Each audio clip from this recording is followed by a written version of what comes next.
Universidade Aberta traz um pouco do que acontece aqui na PUC São Paulo. Neste programa falaremos sobre os Estados Unidos de Donald Trump, a importância da leitura infantil e os desafios da educação à distância. Além de discutir os abusos sexuais no transporte público e as recentes manifestações das mulheres contra a PEC 181. Universidade Aberta está no ar. No Teatro Tuca ocorreu o 5º Seminário de Web Currículo, Educação e Cultura Digital, onde especialistas da área falaram sobre o assunto e discutiram sobre as dificuldades da educação à distância.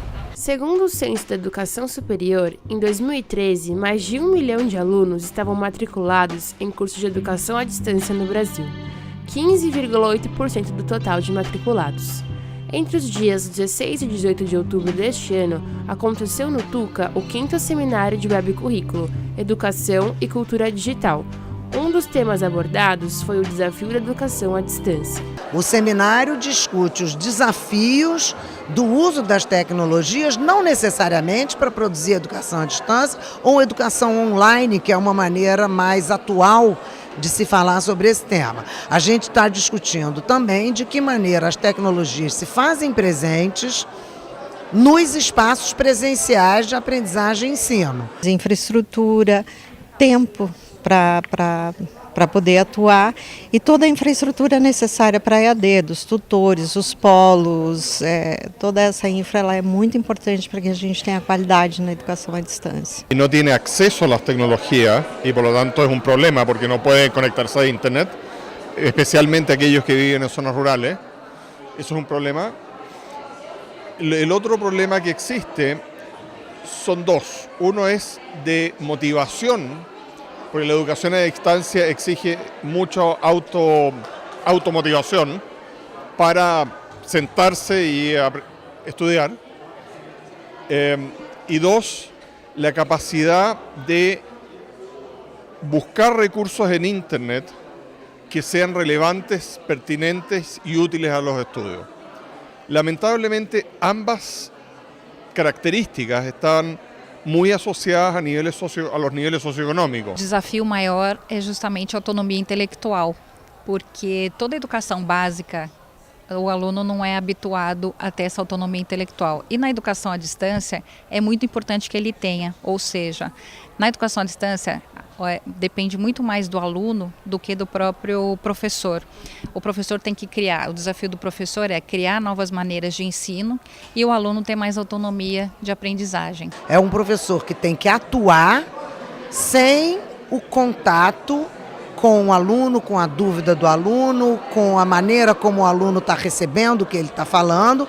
Então isso exige uma certa capacidade de gestão daquilo que você imagina e não sabe se está acontecendo ou não. No Brasil tem crescido muito o número de matriculados em graduação, pós-graduação na educação à distância. Por quê? Porque ela permite a flexibilidade de quem é aluno trabalhador. Além disso, ela já traz as novas tecnologias. Isso também tem trazido para a educação à distância jovens que gostam de educação à distância e que estão mais habituados a aprender online. Que eu penso que de 5 a 10 anos não vai existir mais a diferença entre a educação à distância e a educação presencial. Vai ser o ensino híbrido. Ou seja, uma parte você faz à distância e uma parte você faz presencial. Para discutir a atual política norte-americana, professores da PUC São Paulo realizaram uma palestra debatendo importantes características desse novo governo e os possíveis rumos para uma das maiores potências econômicas mundiais. O tema Os Estados Unidos de Donald Trump foi o assunto da palestra organizada pelo curso de Relações Internacionais da PUC São Paulo e o Núcleo de Estudos sobre a Política Externa dos Estados Unidos. Você tem uma mudança na estrutura da economia de países desenvolvidos e nos Estados Unidos que cria um certo desconforto social, principalmente empregos que exigem baixo nível de educação. Esses empregos começam a desaparecer do mercado e as pessoas que não têm outras possibilidades, elas buscam qualquer outro tipo de ajuda, né? Mas, na verdade, é um grito de ajuda dessas pessoas. Para uma determinada elite educada, bem formada, é mais fácil você transitar entre empregos, né? Para outra camada da sociedade, a transição entre empregos é mais difícil. Então, a pessoa vê o seu emprego sumir e ela não vê outra possibilidade de emprego. Bom, acho que discutir o Trump e discutir a política dos Estados Unidos é importante por si só, né? Quer dizer, a relevância disso para as relações internacionais se dá em função do papel dos Estados Unidos, há pelo menos, né, um século na liderança determinante das relações internacionais, tentar entender o fenômeno Trump dentro de um contexto mais amplo de emergência de projetos alternativos ao chamado establishment, ou seja, projetos que reforçam um apelo à população no sentido de refundação de um projeto nacional, de retomar, por exemplo, um caso do Trump, a ideia do Make America Great Again. Eu acho que o candidato Trump ele veio com propostas muito diferentes, né? O que nós temos agora é o presidente Trump. E a gente ainda está tentando entender quem é o presidente Trump, quanto que o presidente Trump difere do candidato. Né? Certamente o candidato veio com propostas bastante radicais. O que nós temos um presidente é que mantém a retórica radical, mas quando você vai na substância da política, por enquanto a gente não foi capaz de examinar grandes modificações na política externa dos Estados Unidos. Então, nesse sentido, há uma mudança clara de retórica, mas não tão clara de substância. Mais do que o indivíduo Donald Trump, eu acho que ele representa um fenômeno, né? E não é um fenômeno isolado nos Estados Unidos. A gente vê isso presente em outros países desenvolvidos. Então acho que o Trump ele pode passar, mas os fatores que deram origem a ele vão permanecer. Então, mesmo que ele não seja reeleito e saia, digamos, daqui a 3 anos e meio, nós vamos ter essas mudanças que levaram a candidatura dele, a eleição dele, elas vão permanecer. Então, por isso é importante que a gente continue entendendo essas mudanças. Toda a política estadunidense se reflete no mundo inteiro. Então, qualquer assunto de presidência e de política interna dos Estados Unidos sempre vai ser interessante para entender as dinâmicas globais e de política externa, não só dos Estados Unidos para fora, mas as relações da ONU, as relações militares no mundo inteiro.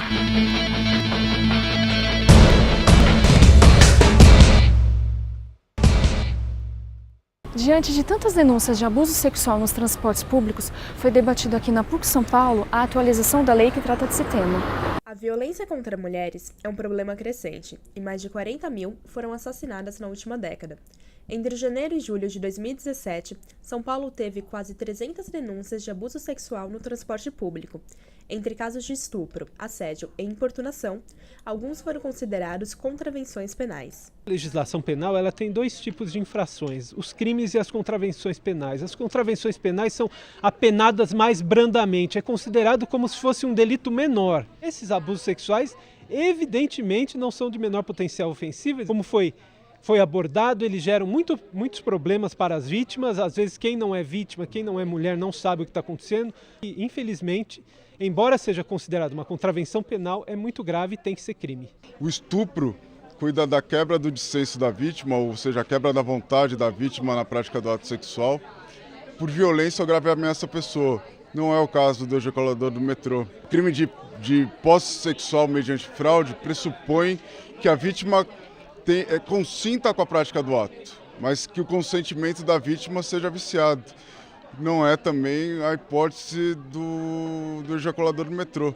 O ejaculador do metrô, do ônibus, ele pratica com a vítima o ato sem que ela perceba, de forma clandestina. E a clandestinidade não foi prevista como forma de quebra do dissenso nos crimes contra a liberdade sexual. E é isso que se ocupa o projeto de lei e o Congresso Nacional vem discutindo, e é isso que a gente veio discutir aqui na faculdade hoje. Nós temos apenas uma lei de contravenções penais, é o artigo 61 dessa lei, que fala na importunação sexual. Quer dizer, não se trata meramente de uma importunação, nem motivo de simplesmente liberar essas pessoas com uma multa. Nós estamos tentando fazer a mudança do Código Penal pela introdução de um novo tipo penal, que seria o molestamento e o constrangimento sexual das mulheres nos transportes públicos. Então, acho que são 2 coisas aí, né? Um é que a vítima ela tem que estar no centro de qualquer política pública, né? Independentemente se tiver mudança na tipificação penal ou não, tem que ter garantia de que a vítima vai ser atendida, porque quando eu falo de abuso sexual no espaço público, é algo que causa um trauma, que faz com que a vítima ela ela fique com medo, né, de circular sozinha. Ela às vezes muda o modo dela de se deslocar. E a outra coisa é que a discussão sobre as leis, ela sempre inclui a sociedade civil, porque por mais que a gente esteja falando de uma discussão técnica e jurídica, a gente precisa considerar a realidade, né? E a realidade tem que ser protagonista nessas discussões. Fala assim, não, mas vestida daquele jeito, o que ela esperava? Indo no bar a essa hora, o que ela esperava? Esse tipo de discurso, ele não pode mais ser aceito. Isso é negar a existência do abuso sexual na sociedade. Nós temos que, de um lado, punir o infrator e, de outro, dar um adequado atendimento à vítima. A vítima, ela tem que ser acolhida. Numa situação dessas, o que nós estamos ensinando, capacitando as pessoas?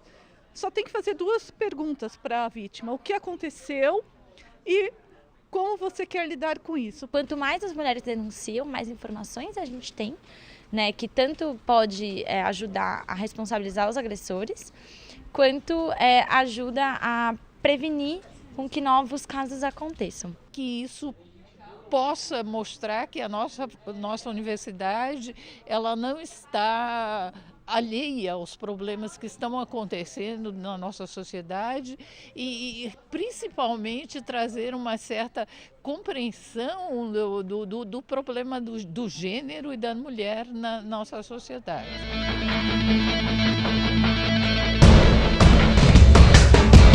Confira na próxima reportagem a importância dos livros, dos contos de fadas e dos trabalhos de Monteiro Lobato para um aprendizado mais lúdico na educação infantil.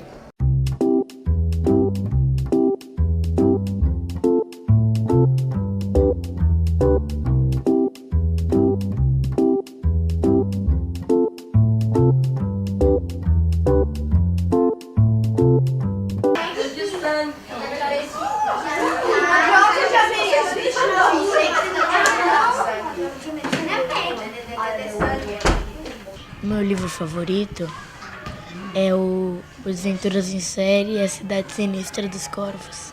Capitão Cueca. Eu gosto bastante da série Os Caras. Tipo, esse livro aqui é da série. Daí eu gosto bastante porque é cheio de aventura. Várias coisas. Da Turma da Mônica. Turma da Mônica, qual personagem você mais gosta?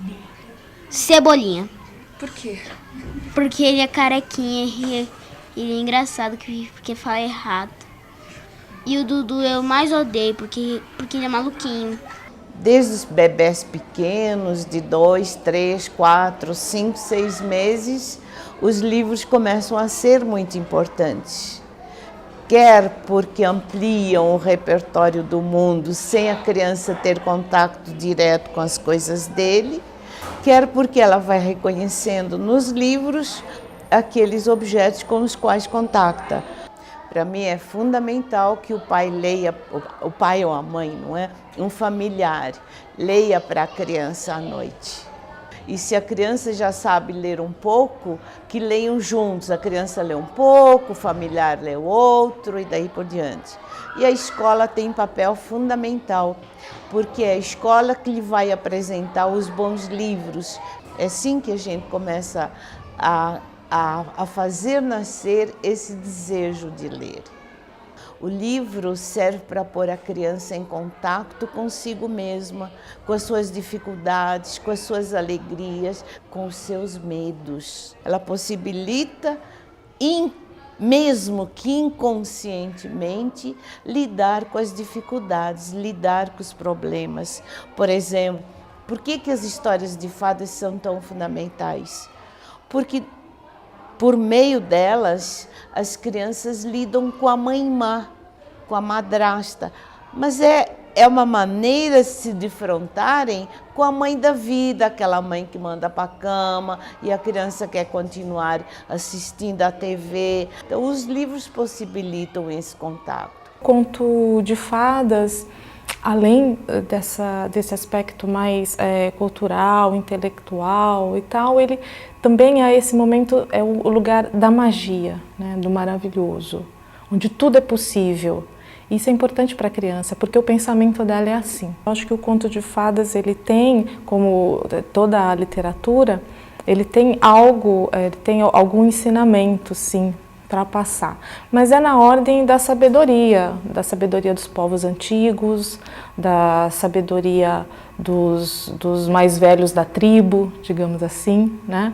do que as pessoas vêm acumulando dessa experiência, né? Os principais autores do Contos de Fadas que eu indicaria são os clássicos. E os contos de fadas, pensar contos da tradição oral. Então também buscar os contos da tradição oral africano, indiano, os mitos gregos, os contos da tradição europeia, enfim. Uma outra sugestão, buscar o texto mais completo, tentar fugir dos textos, das versões reduzidas, porque na hora de fazer a redução, muitas imagens, muita riqueza literária, muita riqueza cultural fica de fora. Eu gosto de ler uma série do Pequeno Nicolau. Eu gosto de ler livros de ação, de suspense e de comédia. Suspense. A coleção até agora foi mais legal, porque tem algumas dúvidas para os personagens e aqui eles tem várias coisas que acontecem importantes na série. Os contos de fadas também influenciaram Monteiro Lobato, pai da literatura infantil brasileira e um dos maiores escritores do gênero no mundo. Em sua homenagem, da data de seu aniversário, 18 de abril, comemora-se o Dia Nacional do Livro Infantil. Olha, Monteiro Lobato, ele foi sem dúvida um marco divisor de águas para a história da literatura infantil. Ele foi praticamente o pioneiro no que se refere a tratar a criança como sendo uma criança. Antes a gente sabe que até o século XIX a criança era tratada como um adulto em miniatura, e isso comprometia demais a literatura que existia no país. Então a maior importância da obra dele está no registro da valorização da imaginação, porque se a gente levar em consideração que a criança ela não tem muita paciência para esperar as coisas acontecerem e ela quer resolver da forma como ela imagina ser possível, essa possibilidade de criação, de desenvolvimento que ela tem para a resolução dos problemas, pensando na imaginação, seria o principal. E aí você pensa que ele traz o folclore, ele traz as questões típicas dos períodos das regiões, que também valorizam bastante a análise e o que ele pensa como literatura infantil brasileira. Uma criança que tem acesso à obra de Monteiro Lobato vai se apaixonar de imediato. E que criança que não vai se espelhar numa Emília? Aquela Emília que a todo instante resmungona e reclama e quer resolver e não concorda e dá a opinião dela. E eu posso garantir que uma criança que tem acesso à obra de Monteiro Lobato vai se apaixonar de imediato. Não tem o porquê não. É uma obra voltada para um público infantil, preocupada com o desenvolvimento dessa criança, e a criança se reconhece naquele momento. Eu gosto de ler livro de aventura e suspense. Eu gosto muito de biologia e ficção científica, assim. Eu gosto de ler terror, suspense, aventura e ficção. Eu gosto mais dessa série, que é a do Pedro Bandeira. E eu acho que esse é o papel da literatura. É encantar, é emocionar, é fazer refletir sobre a realidade e sobre si mesmo. Com a literatura a gente conhece outros mundos, outros povos, outros tempos, outros espaços e estes próprios espaços onde a gente vive. E é uma forma de conhecimento fundamental. Para a discussão de políticas públicas entre os principais debatedores do Brasil, a PUC São Paulo e o Projeto Brasilianas estão em acordo no desenvolvimento de uma plataforma online que agregará esses conteúdos. Confira! Estamos lançando uma grande plataforma chamada Plataforma Brasilianas e o objetivo é que a gente possa, de alguma maneira, levar para fora da universidade aquilo que a universidade produz de mais precioso, que é conhecimento, e conhecimento voltado para a construção de um país melhor. O Brasil é um país muito complexo, que é um país moderno, com todas os desdobramentos de um país moderno, convivendo com um país muito atrasado. E as universidades, se você pegar toda essa multiplicidade de temas que surge daí, as universidades têm diagnósticos e têm propostas para cada um desses temas. O desafio qual é, então? É organizar essas propostas, mas num todo lógico. Tem toda uma longa lista aí de interação, universidade, sociedade, que passa pela cidade, sobretudo, em que a universidade tem um papel de relevo fundamental, onde se forja um projeto de nação. Se nós não tivermos massa crítica suficiente para garantir, primeiro, a ocupação do território pela educação superior, segundo, a presença de todas as classes sociais para forjar essa visão de futuro, nós não vamos ter futuro, nós vamos só dialogar com o nosso presente. É muito importante que nós estejamos discutindo políticas públicas, em especial voltadas à educação, o direito à educação, nada melhor e não há lugar mais apropriado para fazermos isso do que em conjunto com as universidades brasileiras. Nossa ideia não é sermos os condutores de povos, mas simplesmente os organizadores das ideias que são produzidas nas universidades. Durante a Semana de Jornalismo da PUC, um dos temas em debate foi o fanatismo do futebol latino-americano. O mérito de uma mesa como esta consiste em mostrar a articulação entre esporte, cultura, poder, não é? Aspectos que estão interligados. E isso para a prática do jornalismo, para a reflexão do profissional da imprensa é um ponto positivo. O estádio, como é um espaço de multidão, ele induz a uma experiência coletiva em que as pessoas exacerbam, extrapolam, vamos dizer, radicalizam esse fervor pelo clube. A briga acontece na Arena Joinville. São cenas que nós todos lamentamos. Torcedores organizados de Vasco e Atlético Paranaense. Não há policiamento. Por sinal, nós tivemos muitos problemas antes do jogo. Esse fanatismo se deve à centralidade que o futebol tem nas diversas sociedades aqui da América Latina. Então, pela visibilidade e popularidade do futebol, isso ajuda a compreender um pouco, então, esse comportamento levado ao extremo que é o fanático do esporte.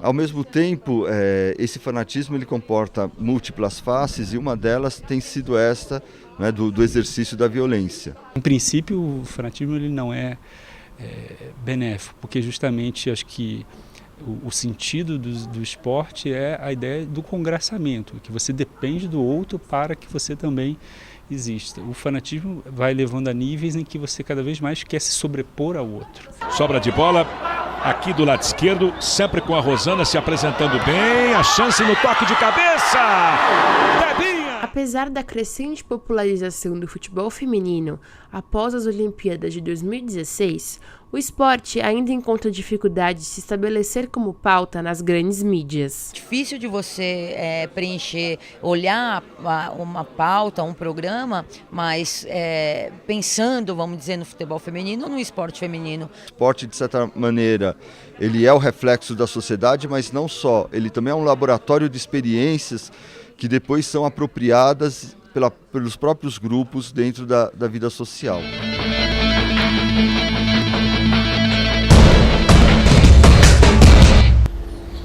Estamos no período das PECs 55, 241, 95 e agora é a vez da 181. Você a conhece? Na luta pelos seus direitos, as mulheres defendem a liberdade de escolha sobre suas vidas e seus corpos. E nesse contexto entra a questão do aborto. No Brasil, é um procedimento legalizado para casos de estupro, risco de morte para a mãe e anencefalia do feto. Mas a proposta de emenda à Constituição 181, apelidada como Cavalo de Troia, pode impedir o aborto mesmo nesses casos. A gente entende que a PEC ela surgiu, na verdade, para avançar. Ela era uma proposta de aumentar o tempo de licença maternidade para mães de filhos prematuros, né? Então, aumentar a licença porque era um filho prematuro, precisa de mais cuidado, etc. Era um motivo muito importante. E a PEC era importante nesse sentido, só que eles colocaram termos dentro da PEC que muda o caráter dela, né? Se ela for aprovada, ele muda a ideia de que a gente tem, ele vai poder colocar que a gente tem uma vida a partir da concepção. Não é a primeira vez que homens decidem por nós, inclusive essa é a média, esse é o parâmetro, esse é o padrão. A gente sabe que a gente é minoria nos espaços políticos formais e muitas vezes também nos informais ou mesmo nos organizados. Então é muito importante que a gente esteja nesses espaços das ruas, todos os espaços possíveis, para de fato pautar as políticas que dizem respeito a nós. O movimento feminista em geral defende a descriminalização e a legalização do aborto, a gratuidade do aborto, inclusive em conjunto com outras medidas como educação sexual, distribuição de contraceptivos, esse tipo de coisa para garantir que as mulheres não morram. Por isso nossa palavra de ordem é pela vida das mulheres. Temos que olhar para os outros países que já legalizaram o aborto e o número de mortes diminuiu, o número de abortos inclusive diminuiu. Então nós temos que avançar nessa política, não aceitaremos um retrocesso como esse.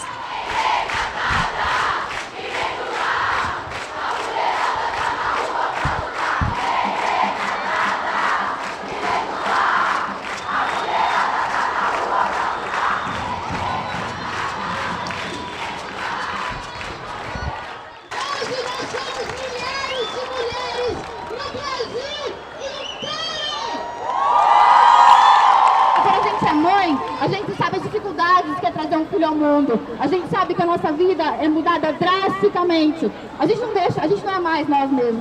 Não sou só eu, Shirley. Eu, pro resto da minha vida, passo a ser Shirley, mãe da Naomi. Eu passo a ser mãe. E é isso, é que aqueles 18 homens daquela comissão da Câmara de Deputados votaram. Eles votaram a PEC 181, eles aprovaram aquela PEC decidindo o futuro dos nossos corpos e das nossas vidas. Nós estamos aqui hoje para dizer que não.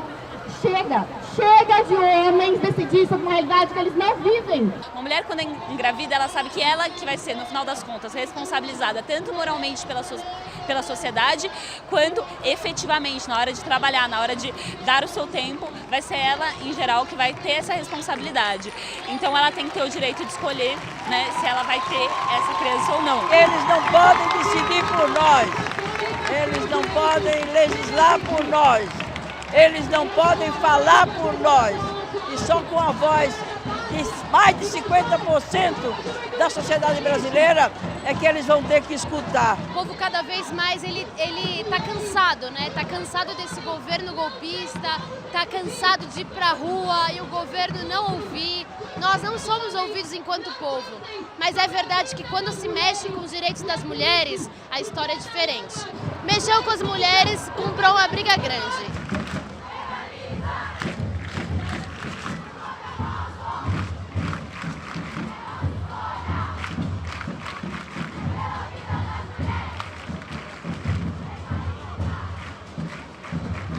Esse foi mais um Universidade Aberta. Esperamos vocês no próximo programa. Veja essas e outras matérias nas nossas páginas do YouTube, Facebook e pelo site da TV PUC São Paulo.